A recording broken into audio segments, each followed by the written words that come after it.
BRS working president KTR arrest అంటూ గత కొద్ది మాసాలుగా జరుగుతున్నటువంటి ప్రచారానికి ఇవాళ ఇంకాస్త క్లారిటీ వచ్చింది. ముఖ్యంగా గవర్నర్ పర్మిషన్ వచ్చింది ప్రభుత్వానికి కేటీఆర్ని అరెస్ట్ చేయడానికి లేదా విచారించడానికి. ఏ కేసులు అనేది చెప్పలేనటువంటి అంశం. అందులో ముఖ్యంగా పైకి చెప్తున్నటువంటిది ఈ కార్ రేసింగ్ అనేటువంటిది. దాంట్లో 58 కోట్ల నిధుల్ని పంపించారు వితౌట్ ఎనీ పర్మిషన్స్. నేషనల్ లెవెల్లో రిజర్వ్ బ్యాంక్ ఆఫ్ ఇండియాకు కూడా దానికి సంబంధించినటువంటి ఇన్ఫర్మేషన్ ఇవ్వలేదు. విదేశీ సంస్థలకు ఆయన పేమెంట్ చేయించేశారు జిహెచ్ఎంసీ నుంచి డైరెక్ట్ ఆర్డర్ తోటి. దానికి సంబంధించిన ఆధారాలు కూడా పూర్తి స్థాయిలో పర్మిషన్స్ కూడా పూర్తి స్థాయిలో ఇవ్వలేదు. కేవలం నోటి మాటతోటే పంపించేశారు అనేటువంటి దాని మీద అలా చేయకూడదు, రూల్స్ అండ్ రెగ్యులేషన్స్కి వ్యతిరేకంగా అనేది పైకి చెప్తున్నటువంటి ఒక చిన్నపాటి కేసు అయినా తీగలాగితే డొంకంతా కదిలింది అన్నట్టుగా గత 10 ఏళ్లలో వాళ్ళు చేసినటువంటి అనేక కార్యక్రమాలు, ముఖ్యంగా ఫోన్ ట్యాపింగ్, దీంట్లోనే కీలకమైనటువంటి అరెస్ట్ జరగబోతోంది. కేటీఆరే కాదు కేసీఆర్ కూడా దీంట్లో అరెస్ట్ అవుతారు అన్నటువంటి ఒక ఫీలర్ని తెలంగాణ ప్రభుత్వం ప్రస్తుతం విడుదల చేసింది. మంత్రులు కూడా మాట్లాడుతున్నారు. 7 ఏళ్ళు కాదు అంతకు పై చిలుకు కేటీఆర్ జైల్లోనే ఉండాల్సినటువంటి కేసు ఇది, చిన్న తప్పు కాదు వాళ్ళు చేసింది అని. మరి ఇందులో ఎవరిది తప్పు? నిజంగానే హైదరాబాద్ బ్రాండ్ కోసమే నేను చేశాను తప్ప ఇందులో నా స్వలాభం ఏం లేదు అంటున్న కేటీఆర్ కరెక్టా? రూల్స్ అండ్ రెగ్యులేషన్స్ని ఫాలో అవ్వకుండా ఇష్టారీతిన విదేశాలకి విదేశీ నిధులని విదేశీ కరెన్సీలోనే పేమెంట్లు జరిపించారు అన్నటువంటి పాయింట్ మీద కాంగ్రెస్ ప్రభుత్వం చేస్తున్నటువంటి రచ్చ కరెక్టా? లేదు వీళ్ళిద్దరి మధ్యలో వీళ్ళు ఒకటే, మేము చూస్తూనే ఉన్నాం, కేంద్రం ఖచ్చితంగా వీళ్ళిద్దరి మీద చర్యలు తీసుకుంటుంది అంటున్న బీజేపీ కరెక్టా? మరి తెలంగాణలో ఎవరి అరెస్టులు ఎప్పుడు జరుగుతాయి, ఎందుకు జరుగుతాయి, ఎలా జరుగుతాయి? ఇవన్నీ రాజకీయం కోసమా లేదు నిజంగానే తప్పు చేశారా? ఇదే ఈరోజు డిస్కషన్. మనతోటి దీని మీద మాట్లాడడానికి అందుబాటులో ఉన్నారు కాంగ్రెస్ పార్టీ నుంచి లింగం యాదవ్ గారు, అలాగే బీఆర్ఎస్ నుంచి మల్లిపాక యాదగిరి గారు, పామిడి వెంకటరెడ్డి గారు, భారతీయ జనతా పార్టీ ప్రతినిధి. ముగ్గురికి నమస్కారం సార్. నమస్తే.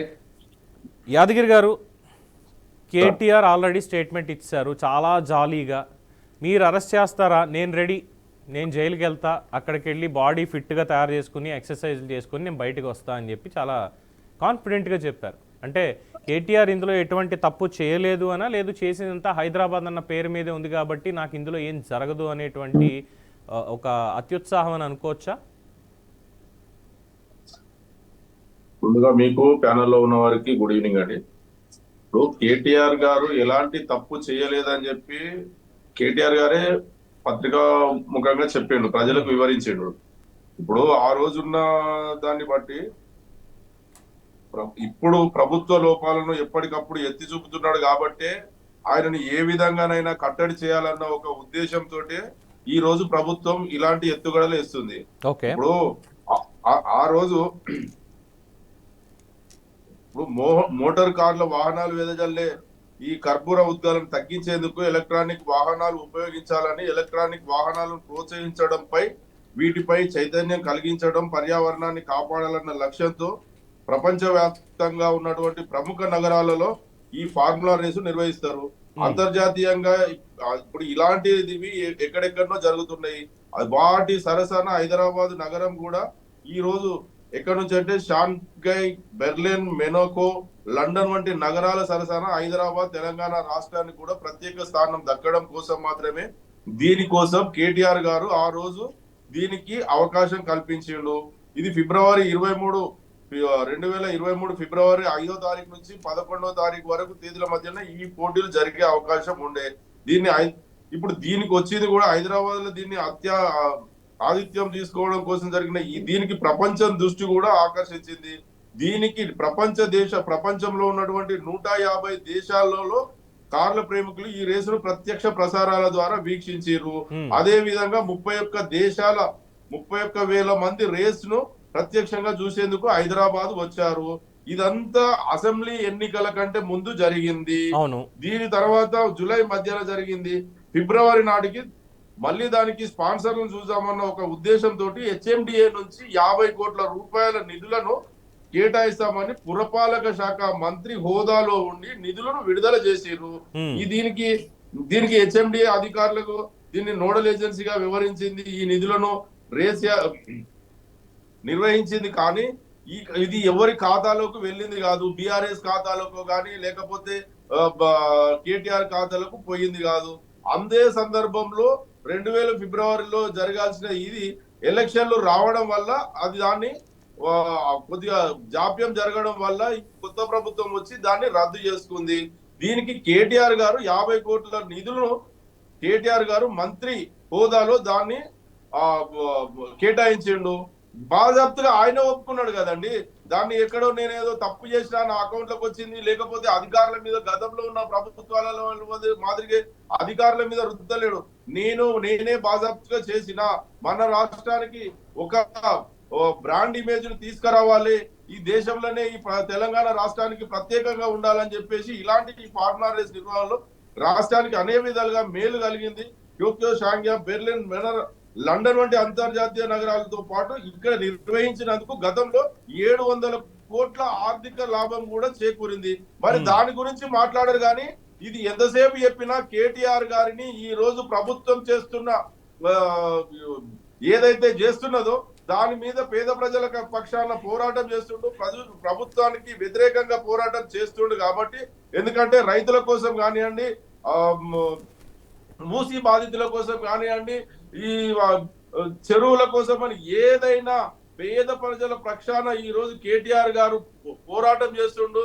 ఎప్పటికప్పుడు ప్రభుత్వాన్ని ఎత్తి చూపుతుండు. కాబట్టి ఈయనని ఏ విధంగా కట్టడి చేయాలని చెప్పేసి రేవంత్ రెడ్డి గారు అధికారంలోకి వచ్చింది మొదలుకొని ఏ రకంగా చేయాలని చెప్పేసి అనేక రకాలుగా, ఒకసారి జన్వాడ ఫామ్ హౌస్ అని, ఒకసారి ఫోన్ ట్యాపింగ్ అని, ఒకసారి ఒకవేళ కుటుంబంలో పార్టీ జరిగితే డ్రగ్స్ పార్టీ అని, ఒకసారి ఎప్పటికప్పుడు ఎన్ని రకాలుగా ప్రయత్నం చేసినా ఎక్కడ కూడా ఆయనకు అవకాశం దొరకలేదు. కాబట్టి చివరిగా ఇదొకటి ఈ ఫార్ములా అని చెప్పేసి ఈ రేస్ ఫార్ములా అని చెప్పేసి దీన్ని ఒకటి మళ్ళీ తీసుకొచ్చి దీన్ని తన జాతీయ నాయకులైనటువంటి కేంద్ర పెద్దలు, తన గురువులు, వాళ్ళు బడేబాయ్ మోడీ గారు అవకాశం కోసం ఆయన ఆదేశాల ప్రకారంగానే ఈ రోజు గవర్నర్ గారి అనుమతితోటి యాదగిరి గారు చెప్పి ఉవ్విల్లూరుతున్నాడు. యాదగిరి గారు, సరే మీరు చెప్పిందంతా బాగానే ఉంది. హైదరాబాద్ బ్రాండ్ ఇమేజ్ గురించి ఎంతో మంది విదేశీ డ్రైవర్లు తీసుకొచ్చారు, ఈ ఎలక్ట్రానిక్ వాహనాల గురించి అవగాహన కోసం ఈ రేస్ నిర్వహించారు అని చెప్పారు. వెల్ అండ్ గుడ్, బాగుంది, మంచి కార్యక్రమం, తప్పేలేదు, ప్రతి ఒక్కళ్ళు దీన్ని ఆహ్వానిస్తారు. అయితే మున్సిపల్ శాఖ మంత్రిగా ఆయనకున్నటువంటి అధికారాలు ఎలాంటివో కొన్ని అంశాల్లో ఆయనకి కూడా పరిమితులు ఉన్నాయి అనేది మరిచిపోయి ఆయన చేసినటువంటి పని మాత్రమే ఇది, దాంట్లో ఖచ్చితంగా శిక్ష పడుతుంది అంటున్నారు. ఎందుకు అనంటే నోటి మాటగా జిహెచ్ఎంసీ వాళ్ళకి ఒక జీవో రిలీజ్ చేసింది ప్రభుత్వం తరఫున, లేదు మున్సిపల్ కమిషనర్ మంత్రి హోదాలో ఒక జీవో ఇవ్వలేదు, లేదు దానికి సంబంధించి రిజర్వ్ బ్యాంక్ అప్లికేషన్ పెట్టి అయ్యా ఇలాంటి ఒక కార్యక్రమం చేస్తున్నాం మేము, దాని పరంగా విదేశీ మారకద్రవ్యం ఏదైతే ఉందో విదేశీ కరెన్సీలో వాళ్ళకి పేమెంట్లు చేయాలి, కాబట్టి దీంట్లో మీరు ఇన్వాల్వ్ అవ్వాలి అన్నటువంటిది కూడా రిజర్వ్ బ్యాంక్ని వాళ్ళని అప్రోచ్ అవ్వలేదు. లెక్కలు పత్రాలు ఏం లేవు, ఆదేశాలు మాత్రం నోటి మాట కింద వెళ్ళిపోయి చేశారు అన్నదే ప్రధాన ఆరోపణ. ఇందులో ఏంటంటే ఈ 50 కోట్లు ఇలా నోటి మాట మీద చేశారు, వెనకాల ఎంత ఉందో అన్నవే రేపు లెక్కలు తేలాలి, దీని మీద ఆయన విచారిస్తేనే తెలుస్తుంది. అందుకే ఈ అరెస్ట్ అంటూ కూడా కాంగ్రెస్ నుంచి వస్తున్నటువంటి అంశం అదే కదండి. మా నాయకుడు కేటీఆర్ గారు బాజాప్తుగా చెప్తున్నాడు కదండి, మీరు అంటే తప్పు చేశాను ఒప్పుకుంటున్నారా? నేను నోటి మాట మీద చెప్పాను అందుకే అని చెప్తున్నారా? మీరు ఇప్పుడు ఎక్కడ నోటి మాట కన్నా దాని వెనకాల 50 కోట్ల కంటే వెనకాల ఎక్కడ పోయినాయి అనేది మీకు తెలుస్తుంది కదా. బాజాప్తుగా ఎక్కడికైతే పోవాలనో అక్కడనే ట్రాన్స్ఫర్ అయింది డబ్బులు, ఆ సంస్థకే వెళ్ళినాయి. కానీ అది రద్దు చేయడం వల్ల, రేవంత్ రెడ్డి గారి ప్రభుత్వం రద్దు చేయడం వల్ల ఆ నిధులను మళ్ళీ వాపస్ ఇవ్వలేకపోయింది. కానీ గతంలో జరిగిన దానికి 700 కోట్ల రూపాయల లాభం జరిగింది. మరి దాని 700 కోట్ల లాభం, ఒక్కసారి 700 కోట్ల లాభం, ఒక్కసారి దీన్ని గుర్తుపెట్టుకోవాలి, ఎందుకంటే ఆ లాభం ఏంటనే చెప్పాలి. ఒకసారి మనకి లింగయాదవ్ గారు ఉన్నారు స్టూడియోలో, వారిని అడిగి తెలుసుకుందాం. సార్ ఏంటి గవర్నమెంట్కి మీరు ఈ కార్యక్రమాన్ని 2వ దఫా రద్దు చేయడం వల్ల 700 కోట్ల లాభం, అట్ ద సేమ్ టైం ఆ 50 కోట్లు ఏదైతే పేమెంట్ చేశారో అది వాళ్ళు వెనక్కి ఇవ్వలేకపోయారు అన్నది వీళ్ళు చెప్తున్నారు. గుడ్ ఈవినింగ్ అండి, మీకు కోపానిస్టు అందరికీ నమస్కారం. ఎస్, కాంగ్రెస్ ప్రజాప్రభుత్వం ఏర్పడిన తర్వాత బీఆర్ఎస్ 10 ఏళ్ల పాలనలో జరిగినటువంటి అవినీతి అక్రమాలని ఒక్కొక్కటిగా వెలికి తీస్తున్నాం. ఆనాడు యాజ్ ఎ మేనిఫెస్టో కమిటీ మెంబర్గా మేము మేనిఫెస్టోలోనే చాలా స్పష్టంగా చెప్పడం జరిగింది. బీఆర్ఎస్ పరిపాలన అంతా కూడా ఆర్థిక విధ్వంసం జరిగింది 10 ఏళ్లుగా. తెలంగాణలో ఆర్థిక వనరులన్నీ కూడా ఇవాళ కల్వకుంట్ల కుటుంబం, కేసీఆర్, కేటీఆర్ వాళ్ళ అనుచరులు, బినామీలు దోచుకున్నారు. అవన్నీ కూడా ప్రజల ముందు చట్ట ప్రకారం, న్యాయ ప్రకారం అవన్నీ కూడా ఒక్కొక్కటి ఎంక్వైరీ ద్వారా తేలుస్తామనేది ఆనాడు కాంగ్రెస్ పార్టీ చెప్పింది మేనిఫెస్టోలో. దానికి అనుగుణంగానే ఇవాళ ప్రత్యేకించి ఏదైతే కేటీఆర్ చేసినటువంటి అవినీతి అక్రమాలు, ఇవాళ వాళ్ళు చేసినటువంటి అవినీతి అక్రమాలు చెప్పుకుంటే ఇవాళ Kaleshwaram land mafia, sand mafia, liquor mafia, telephone tapping, అదేవిధంగా గొర్రెల స్కాము, చేపల స్కాము, ఈ విద్యుత్ కొనుగోళ్ళు, చివరకు ఫార్ములా ఈ రేసులో కూడా మరి 10 ఏళ్లుగా మంత్రిగా చేసినటువంటి వ్యక్తి ఒక విదేశీ కంపెనీకి ఆర్థిక శాఖ అనుమతి లేకుండా, ఆర్బీఐ అనుమతి లేకుండా, క్యాబినెట్ అప్రూవ్ లేకుండా ఏ విధంగా 55 కోట్లు ఒక విదేశీ కంపెనీకి అప్పజెప్పేయడం అనేది ఇక్కడ ప్రధానమైనటువంటి మనం మాట్లాడుకోవాలి. కనిపిస్తుంది మనకి ఈవెంట్ జరిగింది అన్నది ప్రత్యక్షంగా కనిపిస్తుంది. నేను అదే చెప్తున్నా, ఈవెంట్ కాదండి, యాక్చువల్ గా state is a nodal agency మాత్రమే, స్టేట్ ఒక ఫెసిలిటేటర్ మాత్రమే. ఏ విధంగా అనుమతి లేకుండా విదేశీ కంపెనీకి ఇస్తారండి? మరి ఆ మాత్రం అవగాహన లేదా? ఒక మంత్రిగా ఉన్నాడు కదా, ఎట్లా ఇస్తారండి విదేశీ కంపెనీకి? ఇవాళ ఈ 55 కోట్లే కదండి, దీని ఇంకా జరిగినటువంటి ఆర్థిక లావాదేవీలు ఎవరి అనుమతితో ఇచ్చిరు? ఆనాడు ప్రిన్సిపల్ సెక్రటరీ, మున్సిపల్ శాఖ కమిషనర్గా ఉన్నటువంటి సెక్రటరీగా ఉన్నటువంటి అరవింద్ కుమార్ గారే చాలా స్పష్టంగా చెప్పారు, కేటీఆర్ అనుమతితోంటే ఇవాళ, అందుకే ఇవాళ గవర్నర్ అనుమతి కూడా ఇవ్వడం జరిగింది. వీళ్ళు చేసినటువంటి అవినీతి అక్రమాలు ఇవాళ బయట పడతాయని, ఎట్లాగూ కేటీఆర్ అరెస్టు తప్పదని ఇవాళ అతనే వచ్చి నన్ను అరెస్ట్ చేసుకోవాలని, డెఫినెట్ కూడా నువ్వు తప్పు చేసినావు, అందుకే నువ్వు అలా భయపడుతున్నావు, దాని గురించి ఇవాళ వచ్చి నన్ను అరెస్ట్ చేయి, అరెస్ట్ డెఫినెట్ కూడా చేస్తామండి. ఇవాళ నువ్వు తప్పు చేసినప్పుడు చట్టానికి ఎవరు అతిథులు కాదు, నువ్వా, కేటీఆరా, ఇంకా కేసీఆరా, ఎవరైనా కూడా డెఫినెట్ కూడా కేటీఆర్ తప్పు చేసిండు, అది రెడ్ హ్యాండెడ్గా అక్కడ అవినీతి కనబడుతుంది. ఇవాళ 10 ఏళ్ళు కంటే ఇది ఒక ఎగ్జాంపుల్ అండి. 10 ఏళ్లుగా వీళ్ళు చేసినటువంటి ఆర్థిక విధ్వంసం ఇవాళ ఒక్కొక్కటిగా బయటపడుతుంది. ఇవాళ బీఆర్ఎస్ నాయకుడు ఎంత నిసిగ్గుగా మాట్లాడతారంటే, అంటే ఎట్లా ఇస్తారండి 55 కోట్లు? మంత్రి అయినా, ప్రధానమంత్రి అయినా, ముఖ్యమంత్రి అయినా దెర్ ఈజ్ ఎ ప్రొసీజర్ అండి. ఒక్క సింగిల్ పేరు, 1 రూపాయి కూడా ఆర్థిక శాఖ అనుమతి లేకుండా, ప్రాపర్ ప్రొసీజర్ లేకుండా ఇవ్వడానికి వీలు లేదండి. మరి అట్లాంటిది 55 కోట్ల రూపాయలు విదేశీ కంపెనీకి ఇచ్చినామంటే ఇవాళ వాళ్ళు చెప్తున్నారు లాభం అని. ఎవరు లాభం అండి? ఏం లాభం తెచ్చిరండి? ఏ ప్రూఫ్స్ ఉన్నాయండి? అంటే వేగ్గా ఏది పడితే అదే మాట్లాడతారా? అరే అక్కడ అవినీతి జరిగింది, ముందు దాని గురించి చెప్పు. ఎట్లా ఇస్తావు నువ్వు? ఎవరి ముఖ్యమంత్రి అయితే ఇష్టం ఉన్నట్టు కదండి. ఇప్పుడు మీకు తెలుసు, సీనియర్ జర్నలిస్టులు 1 రూపాయి ఖర్చు పెట్టుకోవాలంటే అది ప్రధానమంత్రి అయితే ఇష్టం ఉన్నట్టు ఇస్తారా అండి? మంత్రి అయితే, సీఎం కొడుకు అయితే ఇష్టం ఉన్నట్టు అట్లా ఉండదు కదా. అంటే కాదు, ఇప్పుడు ఒక ఉద్దేశం మంచిది అన్న కార్యక్రమాలని మీ ప్రభుత్వం కూడా చాలా ముందుకు తీసుకెళ్తోంది, గత ప్రభుత్వం నడిపించడం అనేది ప్రజలు కూడా చెప్పుకుంటున్నటువంటి అంశం. దీంట్లో అంటే ఇది ఎలా ఉందంటే, ఒక సామాన్యుడిగా మాట్లాడినప్పుడు, ఇప్పుడు 40 ఏళ్ల నుంచి ఉన్నటువంటి స్థలాల్లో వాటిని రెగ్యులరైజ్ చేయాలని అడిగినప్పుడు, సర్లే పేదలు నివసిస్తున్నారు అని చెప్పి ఏ ప్రభుత్వమైనా మాఫీ చేసి వెళ్ళిపోతుంది. అలాగా దీంట్లో సరే చెల్లింపులు అయిపోయాయి, రిజర్వ్ బ్యాంక్ ఆఫ్ ఇండియాకి మీ ప్రభుత్వం ఒక లేఖ రాసి, సార్ గత ప్రభుత్వం ఇలాగ బ్రాండ్ ఇమేజ్ కోసం ఖర్చు పెట్టింది, దానికి తగ్గట్టుగా బ్రాండ్ ఇమేజ్ అనేది వచ్చింది, ఇది పెద్ద ఇష్యూ ఏం కాదు, దీని మీద ఏదో చిన్నగా మాట్లాడొద్దండి. హైదరాబాద్ కు బ్రాండ్ ఇమేజ్ కేటీఆర్ వచ్చినప్పుడు, కేసీఆర్ సీఎం అయినప్పుడు రాలేదు. దయచేసి మనందరికి తెలుసు, మీరు కూడా చాలా సంవత్సరాలు జర్నలిజం అన్నాడు. ఇవాళ హైదరాబాద్ కు ఐటీ తీసుకొచ్చింది అన్నాడు కాంగ్రెస్ ప్రభుత్వం అండి. ఆ తర్వాత వచ్చినటువంటి సక్సెస్ ముఖ్యమంత్రులందరూ కూడా కంటిన్యూ చేశారు. చంద్రబాబు నాయుడు, అదే విధంగా తర్వాత రాజశేఖర రెడ్డి గారు. ఇవాళ హైదరాబాద్ గ్రోత్ కారిడార్ లో outer ring road, international airport, ఇవన్నీ ఎవరు తీసుకొచ్చారండి? ఇవాళ కేటీఆర్ ఐటీ మినిస్టర్ అయిన తర్వాత హైదరాబాద్ డెవలప్ అయ్యి ఇదే. ఎందుకంటే కేటీఆర్ సెల్ఫ్ ప్రమోషన్ చేసుకున్నాడు, ఒక గ్లోబల్ ప్రమోషన్ చేసుకుంటూ. కేటీఆర్ వచ్చిన తర్వాతనే ఐటీ వచ్చింది. మీరందరూ చూసారు కేటీఆర్ హైదరాబాద్ ఎప్పుడు వచ్చిందండి, ఐటీ ఎప్పుడు వచ్చిందండి హైదరాబాద్ కు? ఎప్పటిది ఉంది? వీళ్ళు వచ్చినాక చేసింది ఏంటండి? ఎంతసేపు పబ్లిసిటీ చేసుకోవడం తప్ప ఎక్కడ కూడా కేటీఆర్ ఏం చేసిన. దయచేసి ఆ విధంగా మాట్లాడదు. బ్రాండ్ ప్రజలే బ్రాండ్ అండి.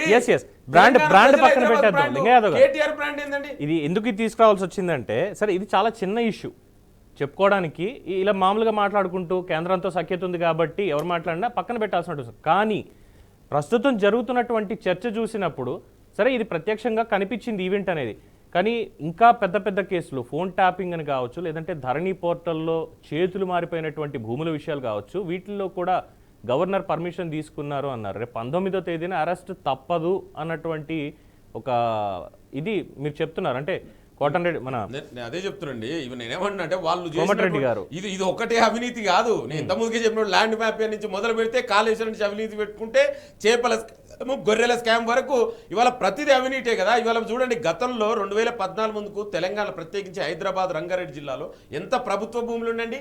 ఇవాళ ప్రభుత్వ భూములను ఎక్కడ పోయినండి? ధరణి పేరు మీద ఎంత దోచుకున్నారంటే ఇవాళ ఒక్కొక్కటిగా బయటపడుతున్నాయి. టెలిఫోన్ ట్యాపింగ్ అండి, it's right to privacy is a fundamental right. ప్రాథమిక హక్కును కూడా హరించేసి చివరకు భార్య భర్తలు ఏం మాట్లాడుకున్నారో, ఎవరెవరు విడిపోయారో, ఎంత దుర్మార్గం అండి. భార్య భర్తలు దాని డీటెయిల్స్ లోకి వెళ్దాం ఒకసారి. దాని డీటెయిల్స్ లోకి వెళ్దాం లింగయ్య గారు. ఒకసారి దాని డీటెయిల్స్ లోకి వెళ్లే ముందు ఒకసారి భారతీయ జనతా పార్టీ నుంచి ఈ కార్ రేస్ లో టోటల్ గా డిస్కస్ చేద్దాం. కేటీఆర్ అవినీతి అక్రమాలు చేసిండు. చట్ట ప్రకారం డెఫినెట్ కూడా ఈ ప్రభుత్వం కేటీఆర్ జైలు పోక తప్పదు. ఇవాళ ఎవరు దాన్ని కాపాడలేరు. అందరికీ సరైనటువంటి సమయం ఉంది, అందులో ఎటువంటి అనుమానం లేదు. ఇవాళ పూర్తి స్థాయిలో అసలు ఏం జరగబోతుందని మీరు ప్రభుత్వం తరఫున చెప్పాల్సిందే.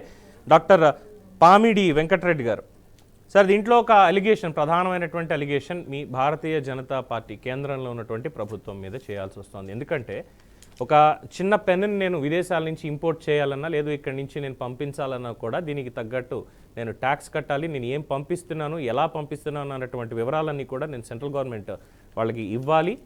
అన్నీ ఇచ్చిన తర్వాత, పూర్తి స్థాయిలో నన్ను అనుమతించిన తర్వాత మాత్రమే నేను ఇది పంపించడానికో తెచ్చుకోవడానికో నాకు అర్హత వస్తుంది. అట్ ద సేమ్ టైం ఒక ప్రభుత్వం అయినా సరే, మేము ఫలానా విదేశాల్లో ఇగో ఇది చేయాలనుకుంటున్నాము, దీనికి సంబంధించి చెల్లింపులన్నీ కూడా విదేశీ కరెన్సీలో జరగాలి, మేము ఇక్కడి నుంచి భారతీయ కరెన్సీ తీసుకెళ్ళడానికి లేదు, కావున మాకు ఆర్థిక శాఖ నుంచి, రిజర్వ్ బ్యాంక్ ఆఫ్ ఇండియా నుంచి, అలాగే ఎక్స్టర్నల్ అఫైర్స్ మినిస్ట్రీ నుంచి మాకు ఈ పర్మిషన్స్ మాకు కావాలి అని చెప్తేనే మీకు ఏదైనా మీరు ఇవ్వడానికి పర్మిషన్స్ కుదురుతుంది. ఇక్కడ చూస్తే కేసు పెట్టిన దాంట్లో చూస్తుంటేనేమో అసలు ఎటువంటి పర్మిషన్స్ లేవు. విదేశీ కరెన్సీ అనేది దాదాపు 53 కోట్ల రూపాయల చెల్లింపులన్నీ ఒక నోటి మాట మీద అయిపోయి జిహెచ్ఎంసీ వాళ్ళు చేసేసారంటే ఇందులో మీ పాత్ర లేదు అని చెప్పడానికి ఏమైనా ఉందనుకోవాలా?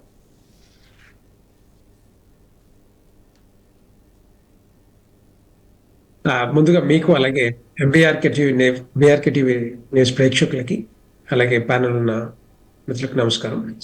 ఇక్కడ నేను ముందుగా చెప్పినట్టుగా మామూలుగా కేటీఆర్ గారు ఆయన చెప్పాడు, ఆయన నోటితోటి చెప్పాడు. ఏమైంది?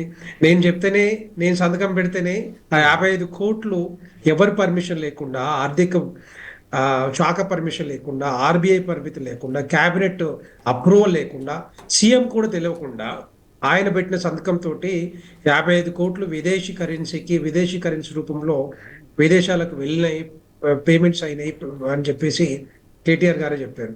కేటీఆర్ గారే ఆయన నోటితో చెప్పాక డెఫినెట్ గా పర్మిషన్స్ ఎక్కడి నుంచైనా వస్తాయి. ఇప్పుడు ఇంతకుముందు మల్లెపాక్ గారు చెప్తున్నారు, దీంట్లో బీజేపీ కానీ గవర్నర్ కానీ సంబంధం ఏముంటుందో చెప్పండి.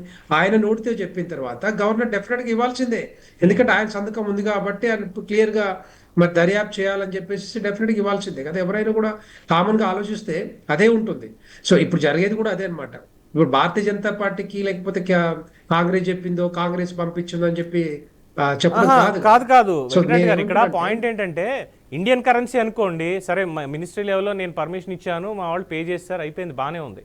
బట్ నేను పే చేసింది ఇక్కడ విదేశీ కరెన్సీలో పే చేయాలి అంటే without reserve bank of India permission, ఆర్థిక శాఖ పర్మిషన్ లేకుండా చేయడం కుదరదు. సో ఈ అరెస్ట్ అనేది పక్కన పెడితే ఈ కార్ రేసింగ్ ఏదైతే ఉందో దీంట్లో ఈ పర్మిషన్స్ కేంద్ర ప్రభుత్వం ఇచ్చిందా, ఇవ్వలేదా, లేదంటే ఇచ్చేసి ఉంటే ఒకవేళ మీకు తెలుసా లేదా? డెఫినెట్గా ఎవరు అడిగినా ఏం చెప్పినా మీకు తెలియకుండా ఏది జరగదు అన్నది దేశ ప్రజలందరికీ తెలిసిందే.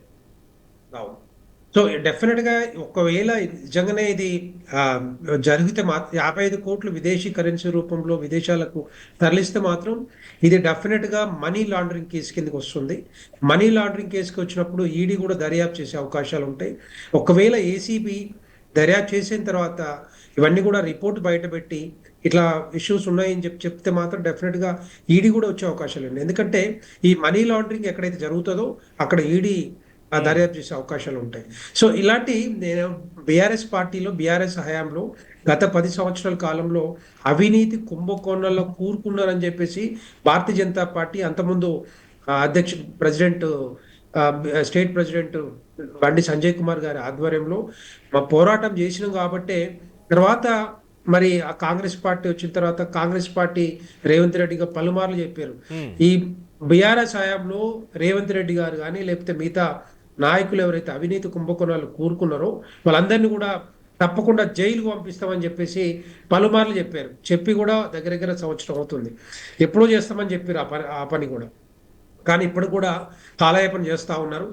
ఎందుకు నాకు అర్థం అంటే కాదు. మీరు కూడా అన్నారు కదా, ఈవెన్ బండి సంజయ్ గారు కావచ్చు, లేదంటే మిగతా వాళ్ళు కావచ్చు, చాలా మంది అన్నారు కదా కేసీఆర్ని అరెస్ట్ చేస్తాం, ఇక్కడ స్టేట్లో ఉన్నటువంటి ఏసీబీనో సిఐడినో వీళ్ళు ఏం చేయకపోతే మేము సిబిఐ ఉంది, ఎన్ఫోర్స్మెంట్ డైరెక్టరేట్ వస్తుంది, ముందు వీళ్ళు ఏం చేస్తారో చూద్దాం అన్నటువంటి పాయింట్లను ఉన్నారు. కానీ మీరు కూడా ఏం చేయట్లేదు పైనుంచి అరెస్టులు కానీ.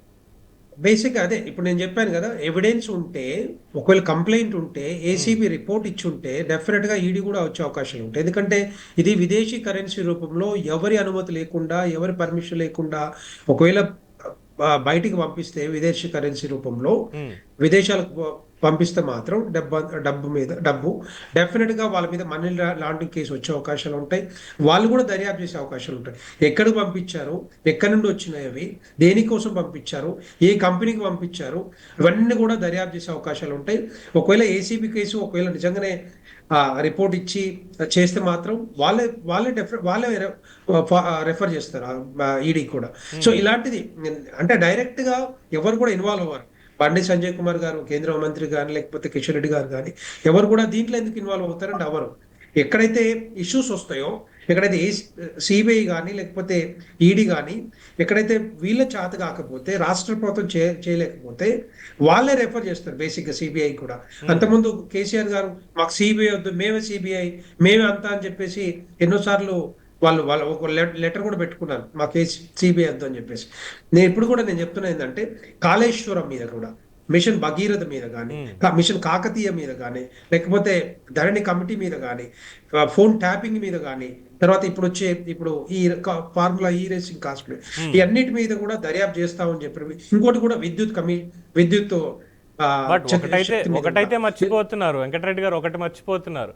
ఏం చేసినా కానీ ఎండ్ ఆఫ్ ద డే అది భారతీయ జనతా పార్టీ కేంద్రం దగ్గర కూడా వచ్చేటువంటి అవకాశాలు ఉన్నాయి. ఎందుకంటే పెద్దన్న పాత్ర పోషించేది మీరే కాబట్టి పర్మిషన్లు ఇవ్వాల్సింది కానీ అగ్రిమెంట్లు చేయించాల్సింది కానీ మీరు కూడా ఉన్నారు కాబట్టి మీ దాకా కూడా వచ్చేటువంటి అవకాశాలు ఉన్నాయి. మరి ఇక్కడ ఇప్పుడు ఆ టైంకు అంటే ఎక్కడైతే పర్మిషన్లు ఇవ్వాలో, ఎక్కడ పర్మిషన్ లేకుండానే కాళేశ్వరం బోలెడని తీసుకొచ్చి కట్టుకున్నారు వాళ్ళు. చెప్పాలంటే ఎక్కడున్నా చెప్పండి అన్నిటికీ స్టేట్ సబ్జెక్టే కదా, సెంట్రల్ సబ్జెక్ట్ కాదు కదా. ఏమంటారు? దానికి జాతీయ హోదా కోసం పోరాడుతున్నారు, జాతీయ హోదా లేదని చెప్పేశారు దానికి. సో స్టేట్ది కాబట్టి వాళ్ళ ఇష్టం ఎవరితోనే కట్టించుకుంటారు, దాంట్లో సెంట్రల్కి ఏమీ ఇబ్బంది లేదు. ఆ డబ్బంతా మనదండి, తెలంగాణ ప్రజలది అదంతా కూడా. ఆ డబ్బంతా కూడా ఏ డబ్బైనా తెలంగాణ ప్రజలదే, అందులో డౌట్ లేదు. 1,50,000 కోట్ల రూపాయలు ఖర్చు పెట్టి దానికి అవసరం రాకుండా కూడా ఇష్టం వచ్చినట్టు పెంచేసి ఎక్కడ పడితే అక్కడ కట్టించి ఎవరికి పడితే దానికి ఇచ్చేసి దాన్ని ఇప్పుడు ఏ విధంగా ఉపయోగపడుతుంది అది? ఏముంది దాంట్లో అన్నానికి? ప్రజల పాయింట్ ఆఫ్ వ్యూలో చెప్పాలంటే తిలా పాపం తలా పిడికడే అని చెప్పి ఎలక్ట్రల్ బాండ్స్ రూపంలో ప్రతి పార్టీలకి ఇచ్చినటువంటివి, అన్ని పార్టీలకి, నాట్ సపోర్టింగ్ వన్ పార్టీ, ఒక పార్టీని అనట్లా, ప్రతి ఒక్క పార్టీకి చక్కగా వాళ్ళు ఇచ్చారు. వాళ్ళకి మీ ఆశీర్వాదాలు ఉన్నాయి. కాంగ్రెస్ కావచ్చు, లేదంటే బీఆర్ఎస్ కావచ్చు, భారతీయ జనతా పార్టీ కావచ్చు. లేనటువంటిది లెట్ మీ ఫినిష్ ఎవరికి ఎంత వచ్చాయనేది కాదు, వచ్చాయా లేదా అనేది పాయింట్. అది రూపాయి అయినా 100 కోట్లు అయినా కానీ. సో అందరిది ఉంది. కానీ ఇక్కడ ఎండ్ ఆఫ్ ద డే ప్రజల దగ్గరకు వచ్చేసరికి ఏంటంటే ప్రజల సొమ్ముని ఈ రకంగా చేశారు తప్ప ఇంకోటి కానే కాదన్నది పాయింట్.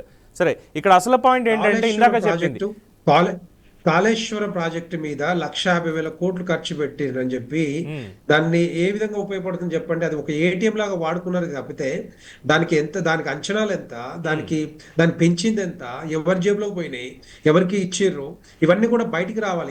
ఇంకా రిపోర్ట్ వస్తా ఉందని చెప్పి కాంగ్రెస్ పార్టీ చెప్తా ఉంది, కాంగ్రెస్ ప్రభుత్వం. అది ఎప్పుడు వస్తుంది, ఎప్పుడు లోపలేస్తారు, ఎవరిని వేస్తారు, మేము కూడా ఎదురు చూస్తున్నాం. ఎందుకంటే ఇవన్నీ కూడా మేము ముందు నుంచే అంతకుముందు చెప్పినట్టుగానే భారతీయ జనతా పార్టీ ఆధ్వర్యంలో ప్రతి మన పోరాటం ఎప్పటి నుంచో చేస్తా ఉన్నాం అనమాట. సో చేస్తూ వీళ్ళదంతా కూడా అవినీతి కుంభకోణాలు బయటికి తీసిందే భారతీయ జనతా పార్టీ. 6 నెలల ముందు కాంగ్రెస్ పార్టీ ఎక్కడ ఉందా, ఎన్నికల కంటే ముందర. తర్వాత వచ్చిన కాంగ్రెస్ పార్టీ దాన్ని బీఆర్ఎస్ బీజేపీ అని రకరకాలుగా దాన్ని వాడుకుంది తప్పితే ఏ విధంగా కూడా కాంగ్రెస్ పార్టీ పోరాటం చేసింది ఏం కాదు.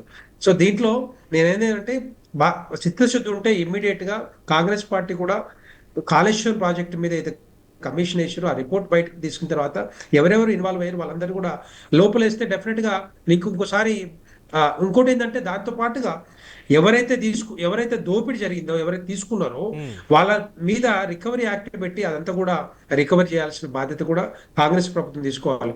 ఊరికనే జైలు వేసి పోలీస్ స్టేషన్ లో పెడితే సరిపోదు.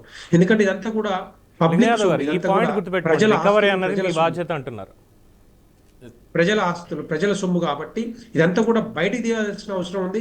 అదొకటే కాదు, ఇప్పుడు ధరణి తీసుకొచ్చిన తర్వాత 1000 కోట్ల ఆస్తులు, వేల ఎకరాల భూములన్నీ కూడా అన్యాక్రాంతం అయిపోయినాయి. అవన్నీ కూడా బయటికి తీయాలి. ఎందుకంటే ఇప్పుడు నేను చెప్తున్నాను కదా, ఇప్పుడు టెర్రసిస్ నుంచి NICCకి ట్రాన్స్ఫర్ చేస్తా ఉన్న డేటా అంతా కూడా, ఆ డేటా వెనకాల బ్లాక్ చైన్ ఉంటుంది. ఆ బ్లాక్ చైన్ టెక్నాలజీ అంతా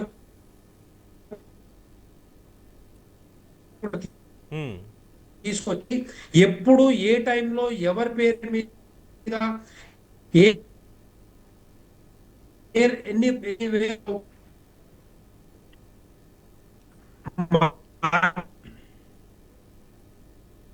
ఓకే సార్, వెంకటరెడ్డి గారు మీరు చిన్న టెక్నికల్ ఇష్యూ ఉన్నట్టుగా ఉంది.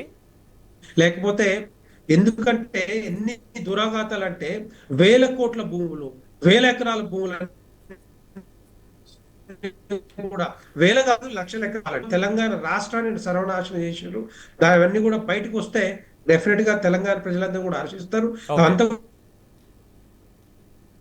సార్ ఇవాళగో రెగ్యులర్గా ఉండేటువంటి మాటలు, ఎందుకంటే ఏడాది నుంచి కూడా వింటూనే ఉన్నా, ఇంకా మాట్లాడితే ఏడాది ముందు నుంచి కూడా వింటూనే ఉన్నారు. ఏంటంటే అధికారంలోకి వస్తే అరెస్ట్ చేస్తామని, లేదంటే ఇందులో ఉన్న అవినీతి అంతా బయటికి తీస్తామని ఎన్నికల్లో గెలిచి కాంగ్రెస్ పార్టీ అధికారంలోకి వచ్చింది. ఏడాది పాలన పూర్తి చేసుకుంది. సరే, ప్రజలకి కార్యక్రమాలు చేయడంలో బిజీగా ఉన్నామని చెప్తున్నారు. అట్ ద సేమ్ టైం ఈ విచారణ కూడా వెనకాల సాగుతోంది, ఇన్వెస్టిగేషన్ చేస్తున్నాం అంటే చాలా విషయాలు బయటికి తీసుకొచ్చారు. బట్ అరెస్టులు మాత్రం ఇప్పటిదాకా అవ్వలేదు. చేస్తే ఎక్కడ కక్షపూరితంగా అరెస్ట్ చేసేశారు అన్నటువంటి పేరు వస్తుందనో, లేదంటే ఆధారాలు ఇంకా పూర్తి స్థాయిలో దొరకలేదనో, అరెస్టులు మాత్రం మెల్లమెల్లగానే ఈ ప్రచారానికి మాత్రమే పరిమితం అవుతున్నాయి తప్పితే పూర్తి స్థాయిలో అరెస్ట్ అనేది జరగట్లేదు. డిబేట్లో ఒక షార్ట్ బ్రేక్ తీసుకుందాం. బ్రేక్ తీసుకున్న తర్వాత అసలు ఈ రేసులో కాంగ్రెస్ దగ్గర ఉన్నటువంటి ఆధారాలు ఏంటో లింగయ్య గారు, ఏ ఆధారాలు పూర్తి స్థాయిలో మీరు గవర్నర్ గారికి చూపించారని చెప్పి ఆయన పర్మిషన్ ఇచ్చారు? ఎందుకంటే సాధారణంగా గత మంత్రుల మీద కేసులు పెట్టాలన్నా, వాళ్ళని అరెస్ట్ చేయాలన్నా కూడా పూర్తి స్థాయి ఆధారాలు లేకపోతే గవర్నర్లు కూడా ఒకంత కన్విన్స్ అవ్వరు. అందులోని ఇప్పుడు ఉన్నటువంటి గవర్నర్లు అయితే గతంలో ఏదో కేంద్రంలో ఉన్నారు కదా, వాళ్ళు ఏదో చెప్తారు, మనం సంతకం పెట్టి పంపించేద్దాం అనేటువంటి నామకే వస్తే, అంటే కేవలం సంతకానికి మాత్రమే పరిమితమైన వాళ్ళు. ఇప్పుడున్న వాళ్ళు విద్యాధికులు, న్యాయశాస్త్రంలో పండితులు, వాళ్ళకి అన్ని విషయాల మీద అవగాహన ఉంది, రాజకీయాలతో సహా అన్నీ చూసి ఆచితూచి కేంద్రం చెప్పిందనో లేదంటే రాష్ట్రానికి మనం క్లోజ్ అనో వాళ్ళు ఏమో ఆలోచన చేయట్లేదు, సంతకాలు పెట్టట్లేదు. అలాంటిది ఏకకాలంలో 4-5 ఇష్యూల మీద గవర్నర్ పర్మిషన్ వచ్చింది అంటే ఏ స్థాయిలో ఆధారాలు సేకరించారు మీరు? డెఫినెట్గా మీరు అన్నట్టు గవర్నరు ఎవరు అపాయింట్మెంట్ చేస్తారు, ఎవరు కేంద్రంలో అధికారంలో అందరూ తెలుసు. ఇక్కడ జరిగింది ఏంటంటే 10 ఏళ్లుగా కేసీఆర్ ప్రభుత్వంలో కేసీఆర్ కల్వకుంట్ల కుటుంబం చేసినటువంటి, అదేవిధంగా కేటీఆర్ మంత్రిగా ఉండి చేసినటువంటి అవినీతి అక్రమాలు ఇవాళ ఒక్కొక్కటిగా బయటకు వస్తున్నాయి. ఇంతకుముందుగా చెప్పిన ఇవాళ ల్యాండ్ మ్యాప్ నుంచి మొదలు పెట్టుకుంటే తెలంగాణలో వాళ్ళు చేయని అవినీతి అంటూ ఏ దాంట్లో కూడా లేదు. ప్రతి దాంట్లో కూడా ఆర్థిక విధ్వంసం సృష్టించారు 10 ఏళ్ళుగా. ఇవాళ ప్రత్యేకించి ఏదైతే ఫార్ములా ఈ రేసులో ఇవాళ వాళ్ళు మాట్లాడుతుంటారు, వాళ్ళ బీఆర్ఎస్ నాయకులు మాట్లాడుతున్నారు అంటే 55 కోట్లు అంటే బహుశా వాళ్ళకి చిన్నగానే కనబడుతుండొచ్చు. 1 రూపాయి అయినా ఏదైనా ఒక మంత్రి బాధ్యతాయుతమైనటువంటి పదవిలో ఉన్న వ్యక్తి ఏదైనా ఖర్చు పెట్టినప్పుడు దానికి ఒక రెస్పాన్సిబిలిటీ ఉండాలి. ఒక 55 కోట్ల రూపాయలు విదేశీ కంపెనీకి ఏ విధంగా ఇచ్చిండు అనేది ఇవాళ మనందరికీ తెలుసు. ఆనాడు మున్సిపల్ శాఖ మంత్రిగా ఉండి ఆ శాఖకు సెక్రటరీగా ఉన్నటువంటి అరవింద్ కుమార్ గారు చాలా స్పష్టంగా చెప్పారు, కేటీఆర్ ఆదేశాలతోటి ఇవాళ 55 కోట్లు విదేశీ కంపెనీకి ఎట్లా ఇచ్చారు అనేది.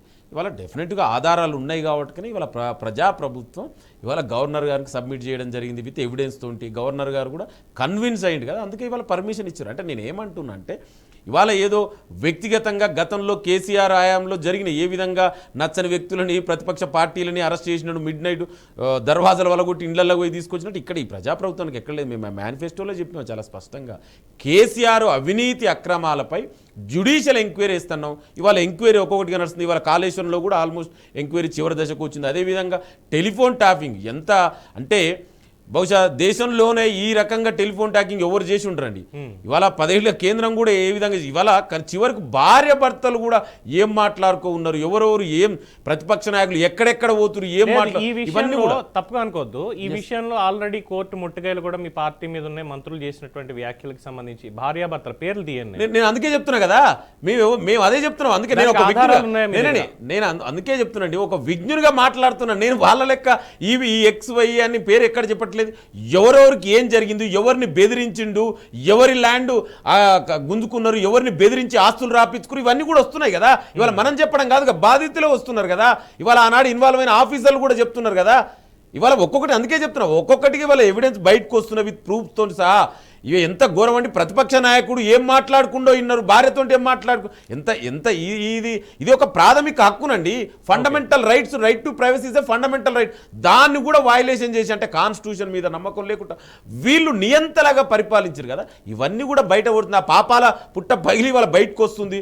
డెఫినెట్ కూడా ప్రజాప్రభుత్వం చట్ట ప్రకారం న్యాయ ప్రకారం అరెస్ట్ చేస్తాం. ఇవాళ దీంట్లో ఎవరికి కూడా మాకు వ్యక్తిగతంగా ఏది ఆ విధంగా చేయాలనుకుంటే మీరు అంటారు. ఇప్పుడు బీజేపీ నాయకుడు మాట్లాడుతున్నారు, ఇంకా సంవత్సరం అయితే ఎందుకు చేయలేదు అంటే మీరు బీజేపీ నాయకులు లెక్క చేయమంటావా? మీకు నచ్చని వ్యక్తులను, ప్రాంతీయ పార్టీలను, ప్రతిపక్ష పార్టీలను, ఈడీ, సిబిఐ, ఐటీ ప్రయోగించడం మేము ప్రయోగించవా? మాకు రాజ్యాంగం మీద, చట్టం మీద, చట్ట సభల మీద మాకు గౌరవం ఉంది కాబట్టి ఇవాళ ఏదైనా చట్ట ప్రకారం జరుగుతుంది. ఎంక్వైరీ జరుగుతుంది అంటే ఎంక్వైరీ లేకుండా డైరెక్ట్ అరెస్ట్ చేయాలా? ఇవాళ మీరిద్దరు ఒకటి కదా. 10 ఏళ్లుగా బీజేపీ బీఆర్ఎస్ రెండు ఎవరు ఉంది మనకు తెలియదా? మీరే కదా జిఎస్టీకి సపోర్ట్ చేసింది, ఇదే బీఆర్ఎస్ కదా. నేను జిఎస్టీకి బీఆర్ఎస్ సపోర్ట్ చేసిందా లేదా? దీనికి సమాధానం చెప్పు. డిమానిటైజేషన్కు బీఆర్ఎస్ బీజేపీకి సపోర్ట్ చేసిందా లేదా? గతంలో ఎలక్షన్లో, ప్రెసిడెంట్ ఆఫ్ ఇండియా ఎలక్షన్లో బీజేపీ క్యాండిడేట్కి బీఆర్ఎస్ సపోర్ట్ చేసిందా లేదా? బీజేపీ తీసుకొచ్చినటువంటి రైతుల వ్యతిరేక నల్ల చట్టాలకు ఇదే బీఆర్ఎస్గా సపోర్ట్ చేసింది. ఇవాళ మళ్ళీ వాళ్ళిద్దరు ఒకటి కాదంటే ఎవరు నమ్ముతారని? అందుకే దయచేసి మాట్లాడే ముందు మీరిద్దరు కదా ఒకటి కదా, మీరిద్దరు కూడబలుపుకునే కదా కాంగ్రెస్ ప్రభుత్వాన్ని ఏ విధంగా అప్రదిష్ట పాలు చేయాలని చూసిరు. ఇవాళ మీరిద్దరే కదా మన పార్లమెంట్ ఎలక్షన్లో సహకరించుకోవడం వల్ల 10 ఏళ్లు తెలంగాణ పరిపాలించిన బీఆర్ఎస్ పార్టీకి ఒక సీట్ రాలేదు, డిపాజిట్ రాలేదండి 7 చోట్ల. ఈ దౌర్భాగ్యం ఎందుకు వచ్చింది? ఆ 7 చోట్ల బీజేపీ గెలిచింది కదా. మీరిద్దరు ఒకటి కాబట్టి కదా. అంటే వాళ్ళు గెలిచారు కాబట్టి సరే, వాళ్ళ అసమర్థత అనుకుందాం. మీ పాయింట్ ఆఫ్ వ్యూ అయింది, కాంగ్రెస్ పార్టీకి ఎందుకు అనుకున్నాను రాలేదు? నేను అదే చెప్తున్నా, మీరిద్దరు కూడబలుపుకొని కదా మాకు కాంగ్రెస్ ఎట్లయినా గెలవద్దు, బీజేపీకి సహకరించారు కదా. అదే చెప్తున్నా నేను. ఇవాళ వాళ్ళ ఓట్లు తెచ్చుకో. 10 ఏళ్లు పరిపాలించిన పార్టీకి తెలంగాణ అంటే నేనే అనుకున్నటువంటి సోకాల్ కేసీఆర్ కు ఒక్క సీట్ రాదండి పార్లమెంట్ ఎలక్షన్ లో. ఎందుకు? దీనికి కారణం ఎవరంటే నీ ఓట్ బ్యాంకును కూడా తనాక బీజేపీకి పెట్టి బీజేపీని గెలిపించుకున్నావు. ఏంది ఉద్దేశం అంటే కాంగ్రెస్ ఇక్కడ గెలవద్దని. ఇవాళ అందుకే కేటీఆర్ నేను చెప్పడం కదా, మొన్న ఢిల్లీ ప్రెస్ మీట్ లో మహారాష్ట్ర ఎలక్షన్ ముందు కేటీఆర్ స్వయంగా చెప్పిండు. అంటే నేనేమంటున్నంటే ఇవాళ డెఫినెట్ కూడా కేటీఆర్ అవినీతి అక్రమాలు చేసిండు, అవి ఇవాళ ప్రూఫ్స్ ఉన్నాయి. డెఫినెట్ అందుకే గవర్నర్ అనుమతి ఇచ్చిండు. తొందరలోనే కేటీఆర్ జైలుకు పోవడం ఖాయం. ఇందులో డౌట్ లేదు.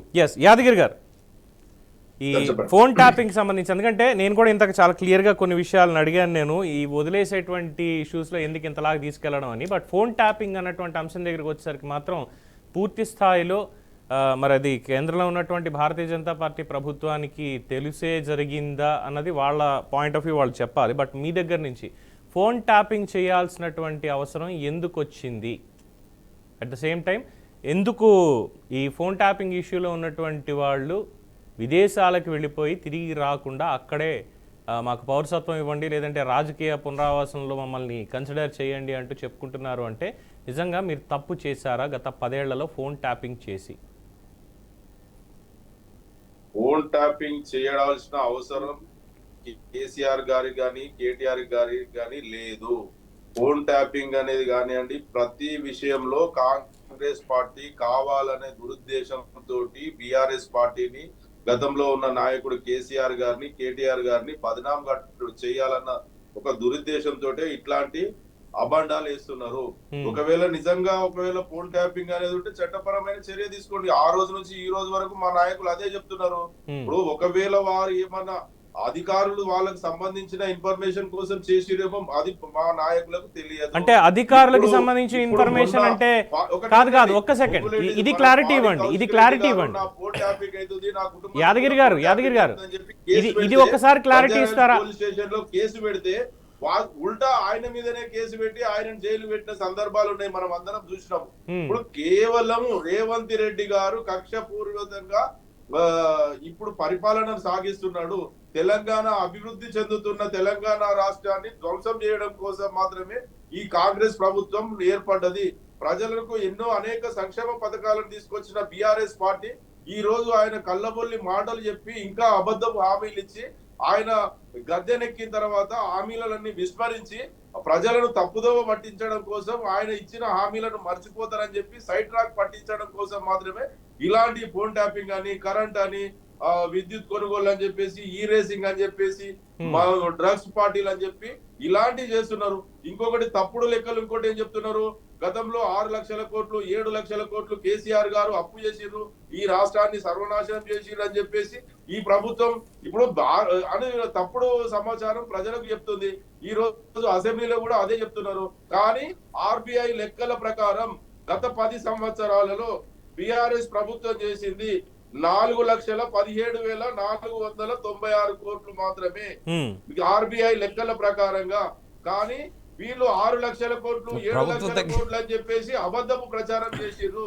సరే, ఇది అప్పుల గురించో కాదు యాదగిరి గారు వీళ్ళు నిజం తెలుసుకోవాలి. యాదగిరి గారు, అసెంబ్లీలో మాట్లాడాల్సినటువంటి అంశాలు మనం డిబేట్ లో చర్చించుకుంటూ వెళ్తే ఇంకా రాత్రి అంతా జాగారం చేసుకోవాలి మనం, కానీ అది పక్కన పెడదాం. లేదండి, నేను ప్రజలకు సరైన సమాచారం చెప్తున్నా.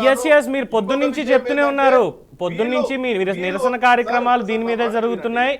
నిరసన కార్యక్రమాలు దీని మీదే మీరు ఆల్రెడీ పిలుపునిచ్చారు, పోరాటం చేస్తున్నారు. అసెంబ్లీకి వెళ్లకుండా బయటకు వచ్చి ఇదిగో ఇది వాదనలు, ఇవి వాస్తవాలను చెప్తూనే ఉన్నారు. ఇక్కడ నాకు క్లారిటీ మీరు ఇవ్వాల్సింది ఏంటంటే, ఫోన్ ట్యాపింగ్ సంబంధించి ఇందాక అన్నారు అధికారులు వారికి కావలసినటువంటి ఇన్ఫర్మేషన్ కోసం ఏమైనా చేసి ఉండొచ్చు అని. అంటే వాళ్ళకి కావాల్సిన 2 ఇన్ఫర్మేషన్లు ఉంటాయి. ఒకటి శాంతి భద్రతలకు సంబంధించి, ఉగ్రవాదులకు సంబంధించి. అదే చెప్తున్నా సార్. యాదగిరి గారు పూర్తిగా ఒక్కసారి వినండి ఒకసారి ప్లీజ్. అధికారులకు కావాల్సినవి 2 ప్రజల్లో శాంతి భద్రతల సమస్యలు రేకెత్తించడానికి ఎవరైనా సంఘ విద్రోహ శక్తులు ఏమైనా కుట్రలు చేస్తున్నారా అన్నదానికి ఫోన్ ట్యాపింగ్ చేయడం. రెండోది నక్సలైట్లకి సంబంధించినటువంటి ఫోన్ ట్యాపింగ్ వాళ్ళకి సంబంధించిన ఉంటే చేయడం, ఉగ్రవాదుల కదలికలకు సంబంధించి చేయడం.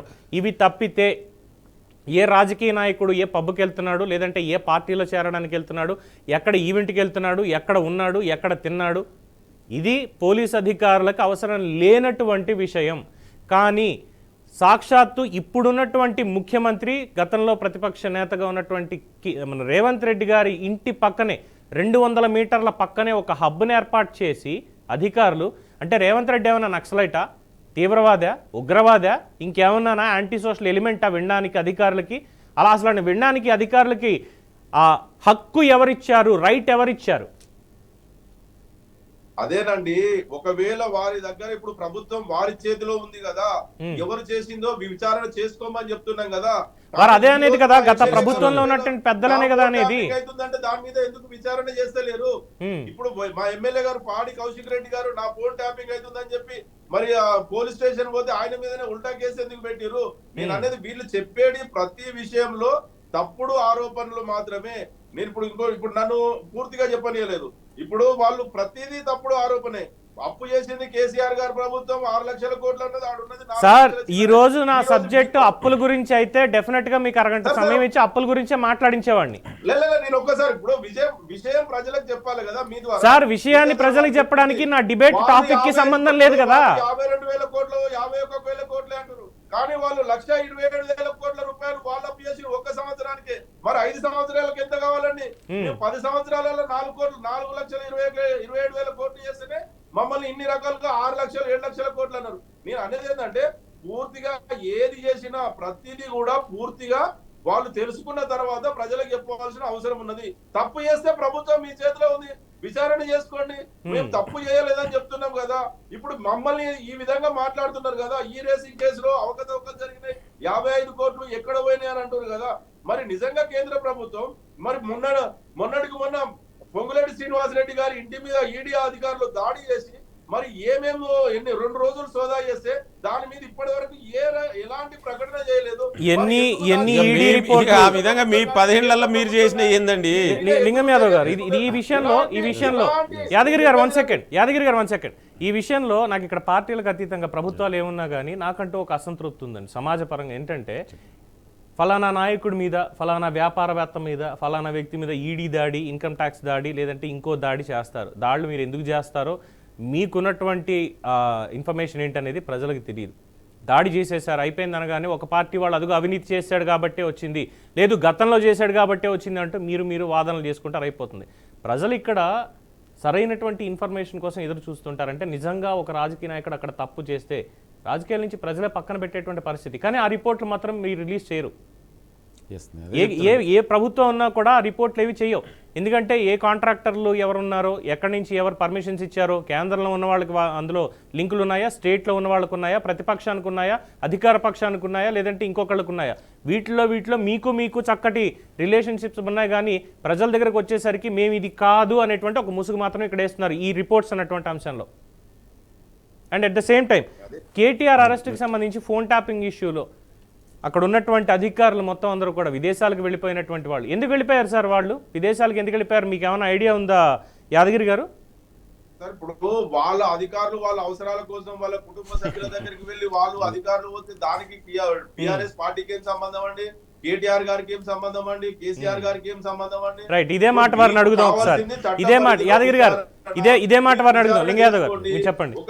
బీఆర్ఎస్ నాయకులు మాట్లాడితే ఎంత విడ్డూరంగా మాట్లాడుతున్నారు అంటే బహుశా వాళ్ళు అంటే 10 ఏళ్లలో చేసినటువంటి అవినీతి అక్రమాలు ఇవాళ బయటకు వస్తున్నాయి.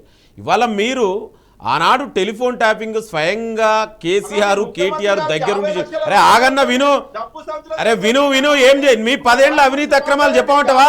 ఏం చేసిరు మీరు?